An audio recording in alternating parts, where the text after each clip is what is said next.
कहते हैं महाभारत का युद्ध सिर्फ एक युद्ध नहीं था, बल्कि ये कलयुग के आरंभ होने का संकेत था। कलयुग ने पृथ्वी पर अपना पहला कदम उसी दिन रख दिया था जिस दिन दुशासन ने अपनी मां समान भाभी द्रौपदी का वस्त्र हरण किया था। उस सभा में धर्म मौन था, न्याय लज्जित था और मानवता शर्मसार थी। वहीं से धर्म का पतन शुरू हो गया था। राजसभा में बैठे थे भीष्म, द्रोण, कृपाचार्य जैसे महापुरुष, लेकिन कोई भी द्रौपदी के अपमान को रोक नहीं पाया। युधिष्ठिर मौन थे, भीष्म विवश थे और अधर्म निर्भय था। यही था कलयुग का पहला लक्षण। जब अन्याय के सामने धर्म चुप हो जाए, उसी क्षण द्रौपदी ने आकाश की ओर देखा और पुकारा, हे कृष्ण, अब तुम्हारे सिवा मेरा कोई नहीं। और तभी चमत्कार हुआ। श्री कृष्ण स्वयं सभा में उपस्थित नहीं थे, लेकिन भक्ति की पुकार उन्हें वहीं खींच लाई।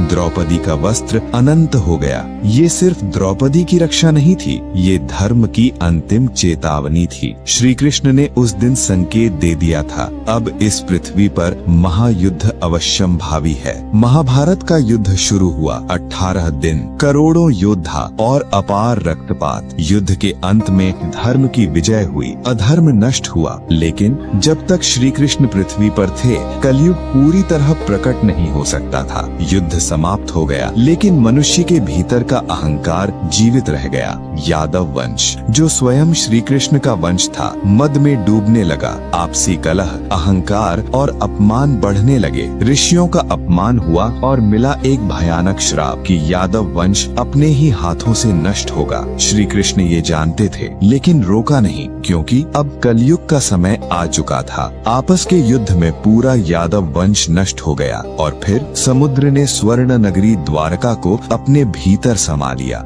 जहाँ कृष्ण थे वहाँ धर्म था, और जहाँ कृष्ण नहीं रहे वहाँ कलयुग ने पूरा अधिकार जमा लिया। और अंत में चैनल को सब्सक्राइब जरूर करें।